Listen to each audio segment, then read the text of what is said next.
ഡെവലപ്മെൻ്റൊക്കെ പറയുന്ന വലിയ വലിയ രാജ്യങ്ങളുടെ ഒക്കെ ജീവിത വ്യവസ്ഥയും നിയമവ്യവസ്ഥയും ഒരുപക്ഷെ പടുത്തുയർത്തിയിരിക്കുന്നത്, ഡെമോക്രസി പോലും പടുത്തുയർത്തിയിരിക്കുന്നത്, ഒരു സിസ്റ്റം മനുഷ്യ സമൂഹത്തിന് പിൽക്കാലത്ത് കൈവന്നത് അന്ന് ഈ അപരിഷ്കൃതരായ ജനങ്ങളെ ബോധവൽക്കരിച്ച് പ്രബുദ്ധരാക്കാൻ വേണ്ടി പ്രവാചകൻ നടത്തിയ ശ്രമവും അതുപോലെ തന്നെ അവർക്ക് പറഞ്ഞു കൊടുത്ത കാര്യങ്ങളിൽ നിന്ന് പ്രചോദനം ഉൾക്കൊണ്ടുകൊണ്ടാണ് ലോകം പരിഷ്കൃത സമൂഹമായി മാറിയത്.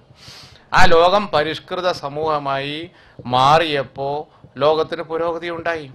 പുരോഗതി പല വഴിക്കും സഞ്ചരിച്ചു. പക്ഷേ ആ കെട്ടി നിൽക്കുന്ന വെള്ളത്തെ ഒഴുക്കുള്ള വെള്ളമാക്കി പ്രബുദ്ധമായ ഒരു ജനതയാക്കി അവരെ ലോകത്തിൻ്റെ നാനാഭാഗങ്ങൾക്കും വ്യാപരിക്കുന്ന മിഷനാണ്, ആ ഒരു ലക്ഷ്യബോധമുള്ള പ്രവർത്തനമാണ് അള്ളാഹുവിൻ്റെ പ്രവാചകൻ ഏറ്റെടുത്തതും നടത്തിയതും അവരുടെ പിന്നെ വന്ന പിന്തലമുറക്കാർ അത് കൊണ്ടു നടന്നതും ഒക്കെ അതാണ് ആ മിഷൻ. എന്താണത്? മനുഷ്യ സമൂഹത്തെ മാറ്റിയെടുക്കുക, മനുഷ്യ സമൂഹത്തിനെ അർത്ഥവത്തായ ജീവിതത്തിൻ്റെ ഉടമകളാക്കി മാറ്റുക, എന്നിട്ട് അവരിലുള്ള സകല കഴിവുകളും വളർത്തിയെടുക്കാൻ വേണ്ടി നോക്കുക.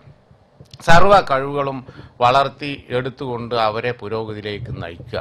എന്നിട്ട് ജീവിതത്തെ മീനിങ് ഫുള്ളായി കുറഞ്ഞ കാലത്തെ ജീവിതമേ ഉള്ളൂ. ആ കുറഞ്ഞ കാലത്തെ ജീവിതത്തെ മീനിങ് ഫുള്ളായിട്ട് അർത്ഥവത്തായിട്ട് കൊണ്ടുവന്ന് അവസാനിപ്പിച്ച് പിന്നെ അവർക്ക് കാലാകാലം സുഖസൗകര്യത്തോടുകൂടി മറ്റൊരു ലോകത്ത് ജീവിക്കുവാനുള്ള അവസരം കൊടുക്കുക. ഇത്രയും നല്ല അത് സഹജീവികളെ സ്നേഹിക്കുക, മറ്റുള്ളവരെ സ്നേഹിക്കുക, ഒരു തേനീച്ച കൂട്ടം പോലെ പരസ്പരം സഹായിച്ച് സ്നേഹിച്ച് അങ്ങനെ ജീവിക്കുക. ഇതാണല്ലോ നമ്മുടെ ഐഡിയോളജി, ഇതാണ് നമ്മുടെ ആദർശം. ഇതിലും മെച്ചപ്പെട്ട ഒരു ആദർശം ഏതാ ഉള്ളത്? പല വണ്ടത്തരങ്ങളും പല വിഡ്ഢിത്തരങ്ങളും ലോകത്ത് ഇടക്കാലത്ത് പലതും ഉണ്ടായിട്ടുണ്ട്. ഒരു തിയറിയും കൊണ്ട് ഹിറ്റ്ലർ വന്നു. ഞാൻ പറയുന്നതാണ് ഏറ്റവും വലിയ സിദ്ധാന്തം എന്ന് പറഞ്ഞു. അദ്ദേഹത്തിൻ്റെ ജീവിതകാലത്തിൻ്റെ അവധി പോലും അതിനുണ്ടായില്ല. ഇല്ലാതെ മുഴുവൻ ആ സമയത്ത് തന്നെ നശിച്ചുപോയി.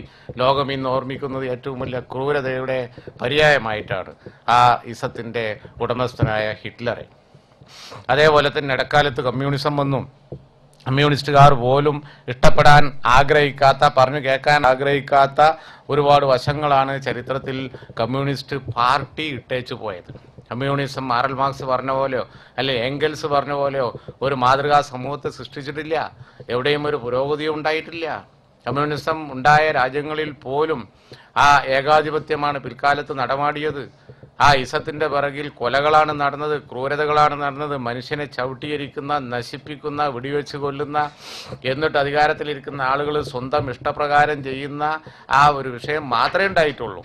പോയി ഒരു സന്ദർഭം എത്തിയപ്പോൾ വയസ്സായ ആളുകളൊന്നും രാജ്യത്ത് ആവശ്യമില്ല എന്ന് പറഞ്ഞിട്ട് ഒരു ഏജിൻ്റെ മുകളിലുള്ള, ഒരു പർട്ടിക്കുലർ വയസ്സിൻ്റെ മുകളിലുള്ള ആളുകളൊക്കെ ഇനി നിങ്ങൾ ജീവിക്കണ്ട, പൊയ്ക്കോളി, നിങ്ങൾ ജീവിച്ചു ഇത്രേ, അളവ് നിശ്ചയിക്കുകയാണ്, നിങ്ങൾക്ക് മരിക്കാം, ഇനി മറ്റൊരു വരട്ടെ എന്നുള്ള കാടത്തരത്തിലേക്ക് വരെ കമ്മ്യൂണിസം പോയി. അത് നാസിസത്തിൻ്റെയും ഫാസിസത്തിൻ്റെയും ഒക്കെ മറ്റൊരു പര്യായമല്ലാതെ ഒന്നുമല്ല. വളരെ പുരോഗതി പ്രാപിക്കാൻ ചാൻസ് ഉണ്ടായിരുന്ന, അതുപോലെ തന്നെ അങ്ങേയറ്റം സമ്പത്തുള്ള രാജ്യങ്ങളിൽ പോലും കമ്മ്യൂണിസം തകർച്ച മാത്രമാണ് കൊടുത്തത്. സോവിയറ്റ് യൂണിയൻ്റെ തകർച്ചയ്ക്ക് ശേഷം വളർന്നു വരുന്ന രാജ്യങ്ങൾ അതിൻ്റെ ഉദാഹരണങ്ങളാണ്.